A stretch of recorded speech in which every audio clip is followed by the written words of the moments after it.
18 ಅನ್ನೋದು ಒಂದು ಅಯ್ಯಪ್ಪನಿಗೆ ವಿಶೇಷವಾದಂತ ಒಂದು ವಿಶೇಷವಾದ ಸಂಖ್ಯೆ. ಅಂತ. ಯಾಕಂದ್ರೆ 18 ಪಡಿ. 18 ಹೌದು ಪಡಿ, 18 ತತ್ವಗಳು, 18 ಅದೆಲ್ಲ ಅದರಲ್ಲಿ ಸೇರಿ ಇರ್ತದೆ.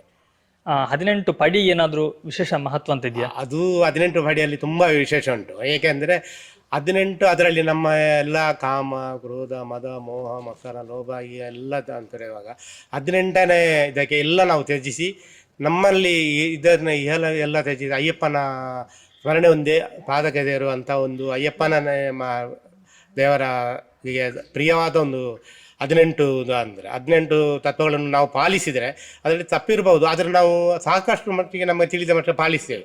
18 ಪಾಲಿಸಿ ಆದ ಮೇಲೇ ಅಯ್ಯಪ್ಪನ ದರ್ಶನ ಆಡುವಂಥ ಒಂದೊಂದು ಕ್ರಮ.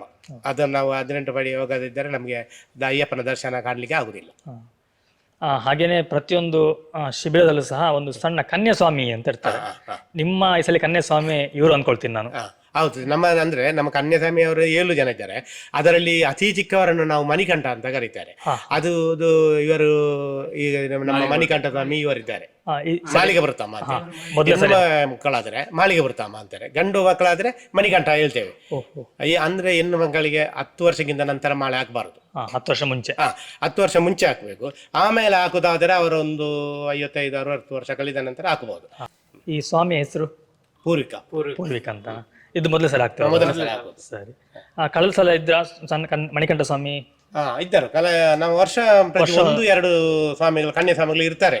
ಅಂದ್ರೆ ನಮಗೆ ನಮ್ಮ ಒಂದು ಸಂಗಡದಲ್ಲಿ ಕನ್ಯಾಸ್ವಾಮಿ ಅಂತ ಇದ್ರೆ ಅವ್ರಿಗೆ ತುಂಬಾ ನಮಗೆ ಇಡೀ ನಮ್ಮ ಒಂದು ಟೀಮಿಗೆ ಒಳ್ಳೆಯದು ಇರ್ತದೆ. ಸ್ವಾಮಿ ಕನ್ಯಾಸ್ವಾಮಿ ಅಂದರೆ ಅವರ ಆಶೀರ್ವಾದ ಅವರ ಹತ್ತಿರವೇ ದೇವರು ಇರ್ತಾರೆ.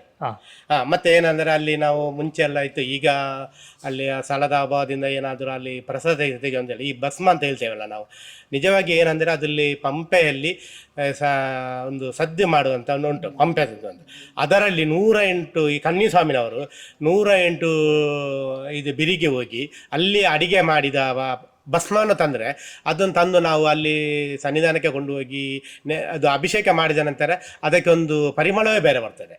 ನಿಜವಾದರೂ ಅಲ್ಲಿ ಪಂಪೆಯಲ್ಲಿ ಅಡಿಗೆ ಮಾಡುವ ಅದೊಂದು ಬೂದಿ ಅಂತ ಹೇಳ್ತೇವೆ, ಅದು ದೇವರ ಸನ್ನಿಧಾನಕ್ಕೆ ಹೋಗಿ ಅಲ್ಲಿ ನಾವು ಭಸ್ಮಾಭಿಷೇಕ ಎಲ್ಲ ಮಾಡಿದ ನಂತರ ಅದಕ್ಕೆ ವಿಶೇಷ ಒಂದು ಶಕ್ತಿ ಬರ್ತದೆ, ವಿಶೇಷವಾದ ಅದೊಂದು ಪರಿಮಳವೇ ಬರ್ತದೆ.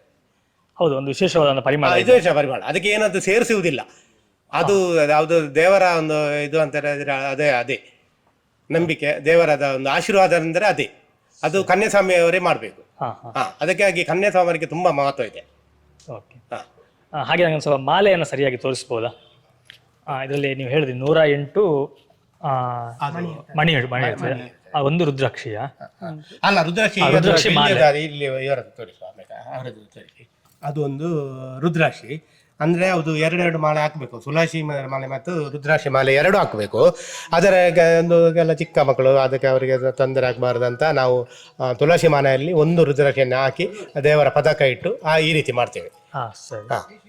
ಮತ್ತೆ ಇನ್ನೊಂದು ವಿಶೇಷವಾದ್ದು ನೋಡಿ, ಬೆಳ್ಳಿ ಮಾಲೆ ಮಾಡುವುದಾದ್ರೆ ಇದು ಬೆಳ್ಳಿ ಮಾಲೆ. ಇದು ಬೆಳ್ಳಿ ಮಾಲೆ ಮಾಡುವುದಾದ್ರೆ ಹೀಗೆ ನೋಡಿ, ಅದಕ್ಕೆ 108 ತುಳಸಿ ಕಾಯಿ, ಆಮೇಲೆ 1 ರುದ್ರಾಕ್ಷಿ ಕಾಯಿ ಹಾಕಿ ಅದಕ್ಕೆ ಹಾಗೆ ಕೆಳಗೆ ಅಯ್ಯಪ್ಪ ಸ್ವಾಮಿಯ ಪತಾಕ ಇಟ್ಟು ನಾವು ಪೂಜೆ ಮಾಡ್ತೀವಿ. ಇದು ಸ್ವಾಮಿಗಳಿರುವಂತಹ ಶಿಬಿರ ನೋಡಿ, ಇವರೇ ರೆಡಿ ಮಾಡಿರುವಂತದ್ದು ಶಿಬಿರ ಇದು. ಹಾಗೆ ಇಲ್ಲೊಂದು ಬೋರ್ಡ್ ಸಹ ಇದೆ ನೋಡಿ. ಇಲ್ಲಿ ಪ್ರತಿ ಸಲ ಇಲ್ಲಿ ಸೇವೆ ಯಾರು ಕೊಡ್ತಾರೆ ಅದರದ್ದೆಲ್ಲ ಡೀಟೇಲ್ಸ್ನ ಇಲ್ಲಿ ಹಾಕಿದ್ದಾರೆ. ನಾಡಿದ್ದು ಸಹ 1ನೇ ತಾರೀಕಿಗೆ ಇಲ್ಲಿ ಇರುಮುಡಿ ಕಟ್ಟುವಂತಹ ಒಂದು ಕಾರ್ಯಕ್ರಮ ಸಹ ಇದೆ. ಹಾಗೆ ಯಾರಾದರೂ ಇದ್ರೆ ಇಲ್ಲಿ ಬರ್ಬೋದು, ಇಲ್ಲಿ ದೇವರ ದರ್ಶನವನ್ನು ಪಡಿಬೋದು. ಸ್ವಾಮಿ, ಹಾಗೆ ಈ ಶಿಬಿರಕ್ಕೆ ಬರುವಂತಹ ಅಡ್ರೆಸ್ ನಾನು ಹೇಳ್ತೀರಾ? ಶಿಬಿರಕ್ಕೆ ಬರೋದು ಅಂದ್ರೆ ನೀರ್ಮಾರ್ಗ ಮೇನ್ ಜಂಕ್ಷನ್ ಅಂದ್ರೆ ನೀರ್ಮಾರ್ಗ ಜಂಕ್ಷನ್. ನೀರ್ಮಾರ್ಗ ಜಂಕ್ಷನ್ ಅಲ್ಲಿ ನೀರ್ಮಾರ್ಗ ನೆಕ್ಕರೆ ಬದು ಕೆಳರೈ ಕ್ರಾಸ್ ಅಂತ ಹೇಳ್ತಾರೆ. ಕೆಳರೈ ಕ್ರಾಸ್ ಅಂದ್ರೆ ಅಲ್ಲಿ ಒಂದು ಸರ್ಕಲ್ ಕಾಣಿಸ್ತದೆ, ಕೆಳರೈ ಸರ್ಕಲ್. ಅಲ್ಲಿಂದ ಒಂದು 100 ಮೀಟರ್ ಎದುರುಗಡೆ ಬರುವಾಗ ಲೆಫ್ಟ್ ಸೈಡ್ ಅಲ್ಲಿ ಒಂದು ದೊಡ್ಡ ಗೇಟ್ ಉಂಟು. ಅದರಲ್ಲಿ ಬೋರ್ಡ್ಸ್ ಹಾಕಿದ್ದಾರೆ, ಅಪ್ಪನ ವಿನ ಪ್ರವೇಶ ಇಲ್ಲ ಅಂತ. ಅಂದ್ರೆ ಇದು KMC ಅಂದ್ರೆ ನಮ್ಗೆ ಹೋಗಿ ಕೇಳಿದಾಗ ಅವರು ತುಂಬಾನೇ ನಮ್ಗೆ ಸಪೋರ್ಟ್ ಮಾಡ್ತಾರೆ. ಪ್ರತಿ ವರ್ಷ ನಿಮ್ಗೆ ಇಲ್ಲಿ ಒಂದು ಅವಕಾಶ, ಪ್ರತಿ ವರ್ಷ ನಮ್ಗೆ ಕೇಳಿದ ಕೂಡಲೇ ಏನು ತೊಂದರೆ ಇಲ್ಲ. ಅಂದ್ರೆ ನಾವು ಪ್ರತಿಯೊಂದು ನಮಗೆ ಕಾರ್ಯದಲ್ಲಿ ತುಂಬಾನೇ ಅವರು ಅದಲ್ಲದೆ ನಮ್ದು ಬಂಧು ಸಹ ನೋಡ್ತಾರೆ. ನಮ್ದು ನಾವು ಇಡುವಂತ ರೀತಿ ಸಹ ಹಾಗೇನೆ ಫುಲ್ ಸುತ್ತಮುತ್ತಲು ಎಲ್ಲ ಕ್ಲೀನ್ ಮಾಡಿ ಆ ತರ ಇಡ್ತೇವೆ. ಅದಕ್ಕಾಗಿ ಅಂದ್ರೆ ಅಪ್ಪನ ಒಳಗೆ ಪ್ರವೇಶ ಇಲ್ಲ ಅಂದ್ರೆ ಈ ಟೈಮಲ್ಲಿ ನಮ್ಮವರೇ ಯಾರು ಸಹ ಬಂದ್ರು ಸಹ ಗೇಟ್ ಅಲ್ಲಿ ಯಾರ್ದು ಏನು ಸಹ ಸಮಸ್ಯೆ ನಿಮ್ಮ ಇಲ್ಲ. ಶಿಬಿರ ಆದಂದ್ರೆ ಯಾರು ಬರಬಾರ್ದು ಅಂತ ಹೇಳಿ. ಆಮೇಲೆ ಇಲ್ಲ ಅಂತ ಅಂದ್ರೆ ನಾವು ಹೋಗುವಾಗ ಸಹ ಹಾಗೇನೆ ಇದನ್ನೆಲ್ಲ ತೆಗೆದು ಕ್ಲೀನ್ ಮಾಡಿ ಎಲ್ಲ ಇಡ್ತೇವೆ. ನೀವು ಹಾಗಾದ್ರೆ ಪ್ರತಿ ಸಾಲ ಇದನ್ನ ಬಿಲ್ಡ್ ಮಾಡ್ತೀರಿ? ಹೌದೌದು, ಓಹೋ, ಪ್ರತಿ ವರ್ಷ ನೆಲವನ್ನು ಸಹ? ನೆಲವನ್ನು ಸಹ ಓಹ್, ಓಕೆ. ಮೊದಲೇ ಒಂದು ಮಾಲೆ ಹಾಕುವ 1 ತಿಂಗಳಿಗಿಂತ ಮೊದಲೇ ಎಲ್ಲ ರೆಡಿ ಮಾಡಿ ಇದು ಮಾಡ್ತೇವೆ. ಸರಿ ಸರಿ. ಹಾಗೆ ಈಗ ನಾಡು 1 ತಾರೀಕು ಇದು ಇರುಮುಡಿ ಇದೆ ಅಂತ ಹೇಳಿದ್ರೆ ಎಷ್ಟು ಗಂಟೆ ಶುರುವಾಗುತ್ತೆ? ಅಂದ್ರೆ ಇವತ್ತು ಸ್ವಲ್ಪ ಈ ವರ್ಷ ಅಂದ್ರೆ 18 ಮಂದಿ ಇದ್ದೇವೆ ನಾವು. 18 ಮಂದಿ ಅಂದ್ರೆ 7 ಮಂದಿ ಕನ್ಯಾಸ್ವಾಮಿ ಅವರು ಮತ್ತೆ ಉಳಿದವರು. ಈ ವರ್ಷ ಸ್ವಲ್ಪ ಬೇಗನೆ ಶುರು ಮಾಡ್ತೇವೆ ನಾವು. ಅಂದ್ರೆ 5:30 ಆ ಟೈಮ್ಗೆ, ಬೆಳಿಗ್ಗೆ 5:30 ಆ ಟೈಮ್ಗೆ ಶುರು ಮಾಡ್ತೇವೆ. ಈಗ ಹರಕೆಯ ತುಪ್ಪಕಾಯಿ ಏನಾದಿದ್ರೆ? ಹರಕೆ ತುಪ್ಪಕಾಯಿ ಅಂದ್ರೆ ನಾವು ಇವಾಗ ಇದರಲ್ಲಿ ಸಹ ಹಾಕಿದ್ದೇವೆ. ಮತ್ತೆ ಶನಿವಾರ ಎಲ್ಲ ಪೂಜೆಗೆ ಬರ್ತಾರೆ. ಅಂದ್ರೆ ಇವಾಗ 18 ಮಂದಿ ಸ್ವಾಮಿಗಳಿದ್ದಾರೆ, ಅವರ ಮನೆಯವರೇ ಬರ್ತಾರೆ, ಅವರ ಸಂಬಂಧಿಕರು ಬರ್ತಾರೆ.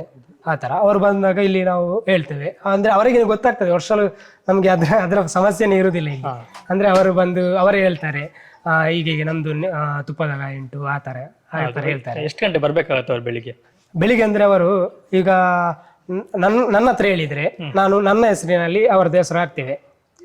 ಅಂದ್ರೆ ಒಬ್ರು ಈಗ ನನ್ನ ಹತ್ರ ಬಂದು ಹೇಳ್ತಾರೆ, ನಂದೊಂದು ತುಪ್ಪದ ಕಾಯಿ ಉಂಟು ಕೊಡ್ಲಿಕ್ಕೆ, ಹರಕೆ. ತುಪ್ಪದಕಾಯಿ ಹರಕೆ ಅಂತಂದ್ರೆ ಅದನ್ನ ಯಾರು ಹೇಳ್ತಾರೆ ಅವರೇ ಹಾಕ್ಲಿಕ್ಕೆ, ಅವರೇ ತಗೊಂಡು ಹೋಗ್ಬೇಕು. ಅವರು ತಗೊಂಡು ಹೋಗ್ಲಿಕ್ಕೆ ಹೇಳಿದ್ರೆ ನೀವು ಅದನ್ನ ತಗೊಂಡು ಹೋಗ್ಬೇಕು. ತಗೊಂಡು ಹೋಗ್ಲಿಕ್ಕೆ ನಾವು, ಅವರು ಹಾಕ್ಲಿಕ್ಕೆ ಅದು ಕಾಯಿ ಒಳಗೆ ಹಾಕ್ಲಿಕ್ಕೆ ಅವರು ಬಂದು ಅಂದ್ರೆ ಅದಕ್ಕೆ ಸಹ ಒಂದು ವಿಶೇಷವಾದ ಅಂದ್ರೆ ಅದೇ ಹೇಳಿದ್ರಲ್ಲ ವ್ರತ ಉಂಟು, ಅದಕ್ಕೆ ಸಹ ಅವರು ಸಹ ವ್ರತ ಮಾಡ್ಬೇಕಾಗ್ತದೆ. ಸರಿ ಸರಿ ಸರಿ. ಹಾಗೆ ಮತ್ತೆ ನಾವು ಬಂದ್ಮೇಲೆ ನಾವು ಅಲ್ಲಿ ಅಭಿಷೇಕ ಆದಂತಹ ತುಪ್ಪವನ್ನು ತರ್ತೇವೆ. ಆ ತುಪ್ಪವನ್ನು ಅವರಿಗೆ ಕೊಡ್ತೇವೆ ನಾವು. ಅದನ್ನು ಸೇವಿಸಿದ ನಂತರ ಅವರು ಮತ್ತೆ ನಾರ್ಮಲ್ ಲೈಫ್ಗೆ ಇದು ಜೀವನಕ್ಕೆ ಬರ್ತಾರೆ. ಅಂದ್ರೆ ಗೊತ್ತಾಯ್ತಲ್ಲ, ಆ ತರ ಬರ್ತಾರೆ. ನಾರ್ಮಲ್ ಆಗಿರ್ತಾರೆ, ನಾರ್ಮಲ್ ಆಗಿ. ಇಲ್ಲಾಂದ್ರೆ ಅವರು ಸಹ ನಾವು ಎಷ್ಟು ವ್ರತ ಮಾಡ್ತೇವೆ ಆ ತರ ಅವರು ಸಹ ವ್ರತ ಮಾಡ್ಬೇಕು. ಬೆಳಿಗ್ಗೆ ಅವರು ಸಹ ಬೆಳಿಗ್ಗೆ ತಣ್ಣೀರು ಸ್ನಾನ ಮಾಡ್ಬೇಕು, ಸಂಜೆ ತಣ್ಣೀರು ಸ್ನಾನ ಮಾಡ್ಬೇಕು.